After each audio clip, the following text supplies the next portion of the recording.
Question number 4. An object may have varying speed without varying velocity without having varying speed, non-zero acceleration without having varying velocity, non-zero acceleration without having varying speed। तो देखो इसका मतलब क्या है, एक एक करके ऑप्शन डिस्कस करते हैं। फोर्थ का ये पार्ट, क्वेश्चन में बोला जा रहा है कि एक ऑब्जेक्ट की स्पीड चेंज हो सकती है विदाउट चेंजिंग द वेलोसिटी। तो ये तो बिल्कुल ही गलत है। अगर जो आप किसी चीज की स्पीड बदलोगे तो देखो वेलोसिटी, जो वेलोसिटी वेक्टर होता है वो दो चीजों से मिलकर बना होता है, speed and direction. Velocity vector के पास क्या होता है, स्पीड होता है एंड डायरेक्शन। इनमें से किसी भी क्वांटिटी को आप बदल दो, अगर जो आप स्पीड को सेम रखो डायरेक्शन को बदलो तो ये बदल जाएगा, डायरेक्शन को सेम रखो स्पीड को बदलो तो भी ये बदल जाएगा। तो क्वेश्चन में क्या बोल रहा है कि अगर जो मैं स्पीड को बदलूंगा, अगर जो speed is varying, speed change हो रहा है विदाउट हैविंग वैरिंग वेलोसिटी, ये तो गलत है। अगर जो स्पीड चेंज हुआ, अगर जो आपने इसको चेंज कर दिया तो ये बिल्कुल चेंज होगा। समझ में आई मेरी बात, मैं क्या बोल रहा हूं? अगर जो स्पीड बदल दिया तो ये चेंज होगा, अगर जो सिर्फ डायरेक्शन बदल दिया तो भी ये चेंज होगा। ओके, दोनों बदल दिया तब तो चेंज होगा ही होगा। So A option is incorrect. B option क्या बोल रहा है?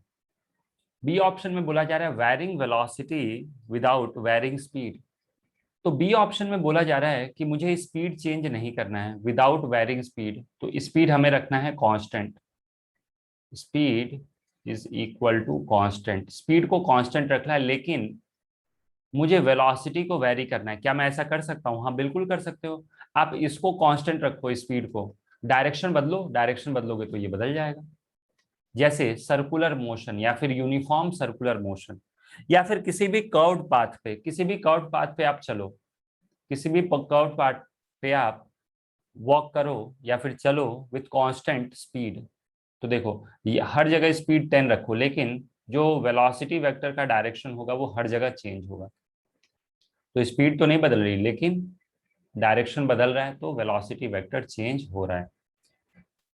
तो क्या वैरिंग वेलोसिटी हो सकता है विदाउट चेंजिंग स्पीड? यस, बिना स्पीड बदले क्या वेलोसिटी वैरी किया जा सकता है? यस। कैसे करोगे? Bye changing direction. तो इसको आप लिख लेना जो मैंने बताया कि कैसे करेंगे, by changing direction. See, non zero acceleration without having varying velocity. क्या मैं बिना वेलोसिटी को चेंज किए एक्सेलरेशन पा सकता हूं? नॉन जीरो एक्सेलरेशन का मतलब होता है कि एक्सेलरेशन की वैल्यू जीरो नहीं है। तो क्या मैं एक एक्सेलरेशन चाहता हूं विदाउट चेंजिंग द वेलोसिटी? क्या ऐसा हो सकता है? नहीं। क्यों? क्योंकि as per definition what is acceleration? Acceleration is rate of change of velocity.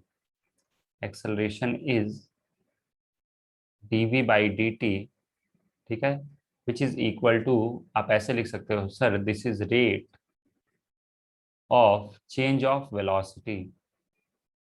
Rate of change of velocity क्या है बच्चों? ये this is rate of change of velocity. अगर जो वेलोसिटी ही चेंज नहीं हो रहा है तो change in velocity is zero, so rate of change in velocity is also zero. तो इसका मतलब ये है कि अगर जो आपने वेलोसिटी को वैरी नहीं किया, without varying velocity, without varying velocity, velocity को नहीं बदला, तो वेलोसिटी को नहीं बदला मतलब वेलोसिटी कांस्टेंट, वेलोसिटी कांस्टेंट मतलब डीवी जीरो, और डीवी जीरो मतलब acceleration zero. So this implies, अगर जो वेलोसिटी कांस्टेंट है, if velocity is constant, this implies acceleration is zero. Option में बोल रहा है नॉन जीरो हो सकता है, नहीं भाई जीरो होगा, तो इसीलिए सी ऑप्शन हो गया गलत। फिर पूछा जा रहा है non zero acceleration without changing speed. Question में बोला जा रहा है कि क्या मुझे एक्सेलरेशन मिल सकता है बिना स्पीड बदले? हाँ बिल्कुल मिल सकता है। जैसे एक्सेलरेशन क्या होता है? एक्सेलरेशन होता है डीवी बाई डी टी। अब आप स्पीड कांस्टेंट रख दो लेकिन डायरेक्शन बदल दो, this is basically rate of change of velocity. अगर जो मैं स्पीड कांस्टेंट रख लूं लेकिन डायरेक्शन बदलूं तो इसका मतलब यह है कि वेलोसिटी बदल रहा है। ठीक है, so if speed is constant, if speed is constant, मैं शॉर्ट में लिख देता हूँ कांस्टेंट, चलो पूरा ही लिख देते हैं। If speed is constant and direction is changed, and direction is changed, and direction is change, मतलब क्या वेलोसिटी कांस्टेंट रह गया? नहीं, वेलोसिटी चेंज होगा। और वेलोसिटी चेंज होगा इसका मतलब डीवी जो होगा वो नॉन जीरो होगा, और डीवी नॉन जीरो है, this implies acceleration is also known zero. तो यस, ये अचीव कर सकते हैं। आप अगर जो एक एग्जांपल देखना चाहो तो आप सर्कुलर यूनिफॉर्म सर्कुलर मोशन ले सकते हो। एक पार्टिकल जो कि कांस्टेंट स्पीड से यहाँ पे घूम रहा है, स्पीड कांस्टेंट है, लेकिन क्या एक्सेलरेशन होता है बच्चों? हाँ, एक्सेलरेशन होता है। कौन सा एक्सेलरेशन होता है? इसको बोलते हैं हम लोग सेंट्रीपिटल एक्सेलरेशन। दो the speed of particle is constant in uniform circular motion, लेकिन एक हमेशा सेंटर की तरफ इसका एक्सेलरेशन होता है। क्यों होता है? Due to changing direction of velocity. लगातार वेलोसिटी अपना डायरेक्शन बदल रहा है। ठीक है, मैंने सफिशिएंट एक्सप्लेनेशन दे दिया, और डी ऑप्शन को मैं लिख देता हूँ। क्या ऐसा पॉसिबल है? यस, ऐसा पॉसिबल है। B and D are correct option. Okay,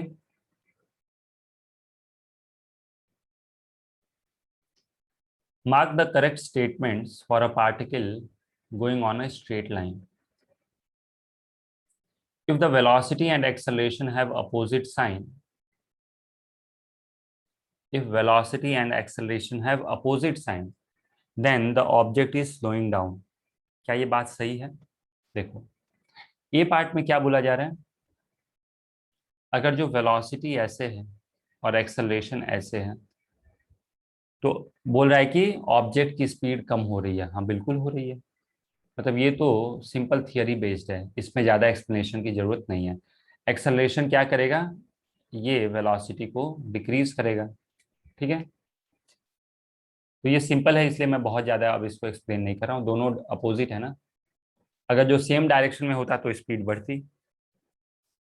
B option, if position and velocity have opposite sign, the particle is moving towards the origin.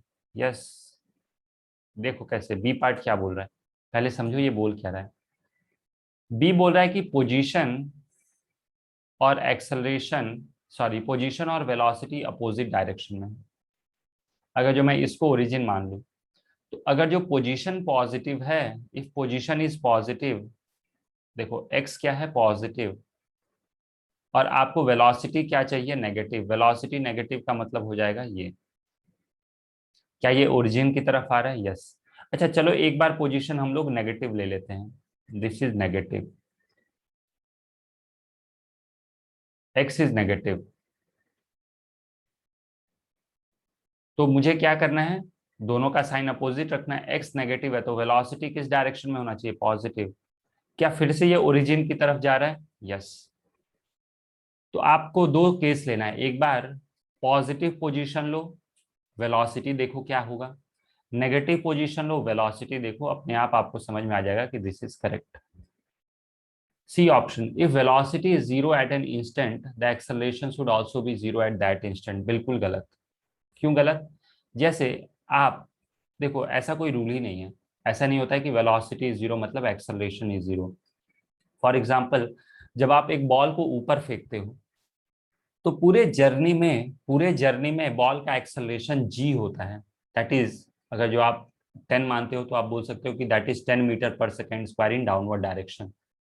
लेकिन वेलोसिटी जो टॉप मोस्ट पॉइंट पे होता है, velocity at the top most point, मैं फिर से repeat कर रहा हूँ, velocity at top most point, maximum जो हाइट होती है वहां पे जो वेलोसिटी होता है वो क्या होता है? नॉन जीरो होता है। जबकि एक्सेल, सॉरी मैंने गलत बोल दिया। जब आप बॉल को यहाँ से ऐसे फेंकते हो ना, तो टॉप मोस्ट पोजीशन पे वेलोसिटी क्या होता है? जीरो। जबकि एक्सेलरेशन यहाँ पे जीरो नहीं है, एक्सेलरेशन तो यहाँ पे है ही है, नीचे में 10 मीटर पर सेकेंड स्क्वायर। समझ गए? आप खुद से भी प्रॉब्लम ऐसा ले सकते हो। मान लो किसी पार्टिकल का एक्सेलरेशन है -10 मीटर पर सेकेंड स्क्वायर और वेलोसिटी है 10 metre per second. Initial velocity is 10 metre per second. तो जब आप वेलोसिटी निकालोगे ना 1 सेकेंड पे, तो वो जीरो आ जाएगा, जबकि एक्सेलरेशन तो हमेशा कांस्टेंट है। -10 मीटर पर सेकेंड स्क्वायर ले लो। समझ में आ गया? तो वेलोसिटी जीरो का मतलब ऐसा नहीं होता कि acceleration is zero. B option देखते हैं। If the velocity is zero for a time interval, the acceleration is zero at any instant within the time interval. तो ऑप्शन में क्या बोला जा रहा है कि if velocity is zero for a time interval, अगर जो अब थोड़ा सा आपको समझदारी यहाँ पे दिखानी पड़ेगी, नहीं तो गलत कर दोगे। वेलोसिटी इज जीरो, ध्यान से सुनना मेरी बात को। तो यहाँ पे आपको ध्यान क्या देना है कि if velocity is zero for a time interval, कुछ बच्चे इसको ऐसा इंटरप्रिटेशन करते हैं कि velocity is average velocity is zero for a time interval. Statement ऐसा नहीं बोल रहा है। डी स्टेटमेंट यहाँ से लेके यहाँ तक का जो इंटरप्रिटेशन है, वो आपका ऐसा नहीं होना चाहिए कि एवरेज वेलोसिटी इज जीरो। यहाँ पे बोल रहा है वेलोसिटी इज जीरो, मतलब पार्टिकल का वेलोसिटी ही जीरो है। मतलब पार्टिकल का वेलोसिटी एक टाइम इंटरवल में जीरो है, और पार्टिकल का वेलोसिटी जीरो है, मतलब लगातार वो जीरो ही है। जैसे मान लो 0 से लेके 10 सेकेंड्स तक आपने टाइम इंटरवल देखा, तो 1 सेकेंड पे भी 0, 2, 3, 4, मतलब 0 से लेके 10 तक पूरा का पूरा जीरो है, पार्टिकल रुका हुआ है। तो ऑप्शन बोल रहा है the acceleration is zero at any instant within the time interval. तो बोला जा रहा है कि एक्सेलरेशन भी जीरो होगा eight any instant within the time interval. Yes, क्योंकि इस ऑप्शन के हिसाब से जो पार्टिकल है वो तो हमेशा क्या है, रुका ही हुआ है। For the given time interval particle rest पे है।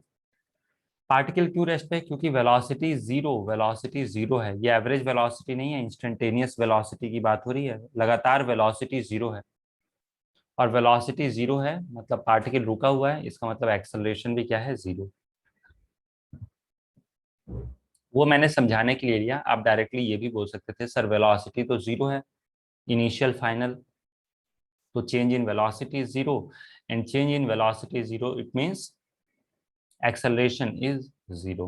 Okay.